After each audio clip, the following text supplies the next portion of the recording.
A very simple question. What is money? And more importantly, where does it come from and who creates it? You'd be surprised that very, very few people can answer this question. That's because there are few people that understand the financial system, and this is a result of the actual underlying mechanisms that are rarely discussed openly.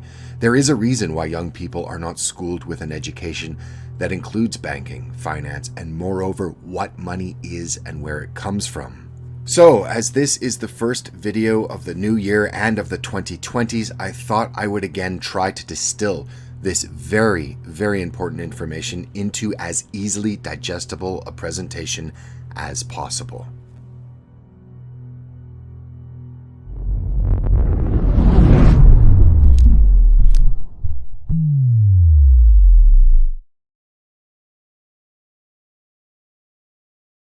Before this video starts, I'd like to encourage you to subscribe to this channel, of course, if you like this kind of content. Also, if you are already subscribed, please check to see that you are still subscribed, as YouTube regularly unsubscribes people from channels like this. Also, please like, comment, and share this video on your own social media to help the channel grow and reach a new audience. Thank you very much in advance for this, and let's get started.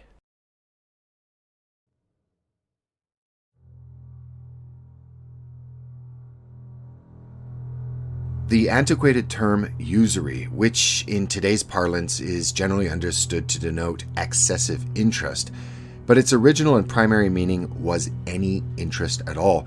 Making money from money was illegal under church law.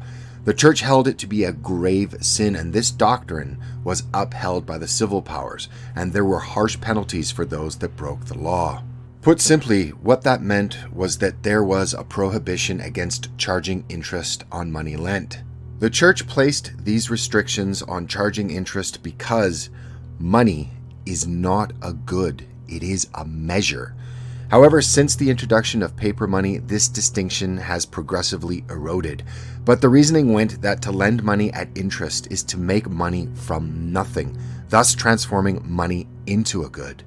Because Christians were ethically opposed to money lending, as are Muslims to this day, it was the Jews living in Europe that simply had no issue with it that would take up the business of money lending on the continent. During the Middle Ages, local rulers and church officials closed many professions to the Jews, and thus they began to specialize in money lending and other practices that were forbidden to Christians by church law.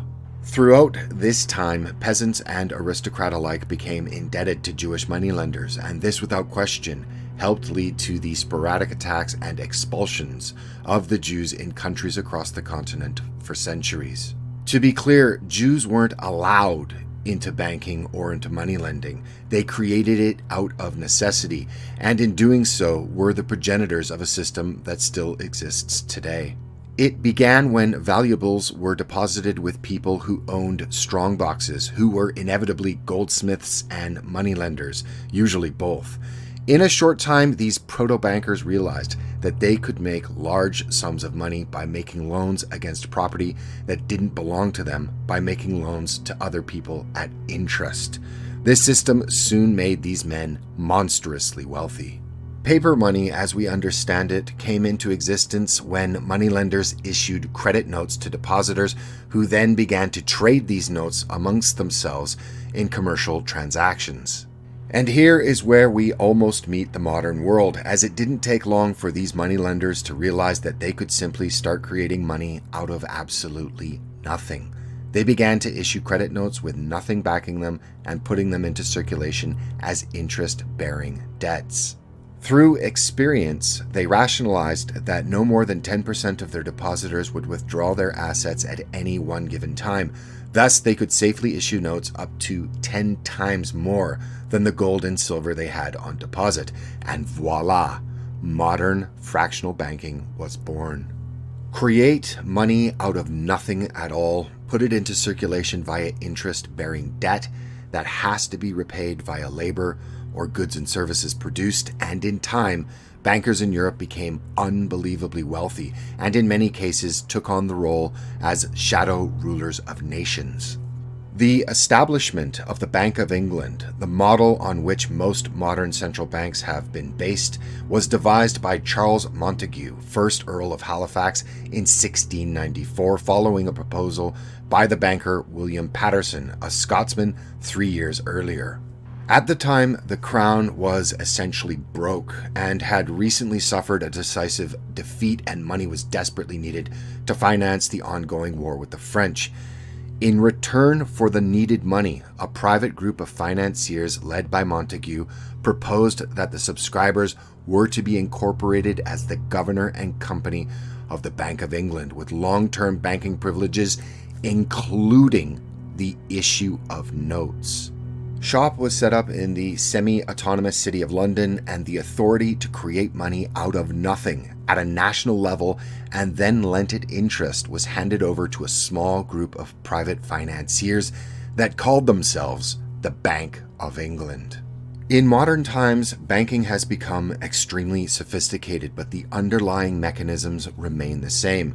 While the Bank of England was, in theory, nationalized in 1946, the bank still lends to the government, a government that supposedly controls the Bank of England, and it lends to the government at interest. An interesting anecdote is that as recently as 2015, the government of the United Kingdom has finally finished paying the interest on debt accrued during the First World War, the Crimean War, and wait for it, the Napoleonic Wars. Most people don't realize that service payments on interest of government debt created by central banks out of nothing eats up an enormous percent of tax revenues. Consider the massive increase in interest costs on the national debt projected over the next decade. In the US, the Congressional Budget Office estimates that interest payments on the national debt will more than triple before the end of the 2020s. In 2015, the US government spent $223 billion in tax dollars just to service the national debt, none of that going to the principal. In 2019, it has been projected by the government that American taxpayers will have to shoulder a total of $593.1 billion in interest for the fiscal year. Numbers have not officially been tabulated yet, but this is their estimate for 2019. That's almost $600 billion that can't be used to educate or replace badly worn out infrastructure. It can't be used to alleviate poverty or anything else. It's being used to service the interest on the national debt. And this is where a massive percent of the tax money that you pay to the government goes. And you should understand this.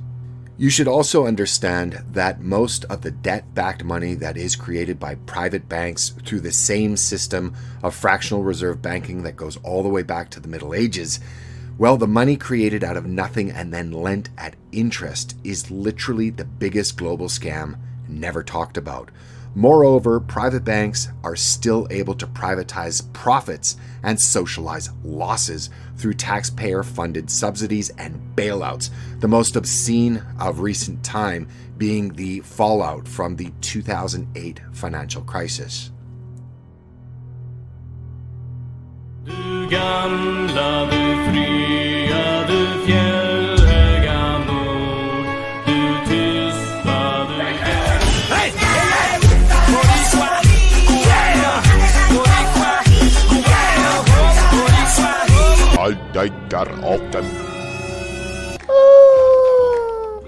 So tolerant. Sweden is, for all intents and purposes, the guinea pig of globalization. As that once beautiful and tranquil country has normalized astonishing dysfunction socially, the Swedes' tolerance has been weaponized, and those on the outside can watch only in horror as the country is cannibalized from within.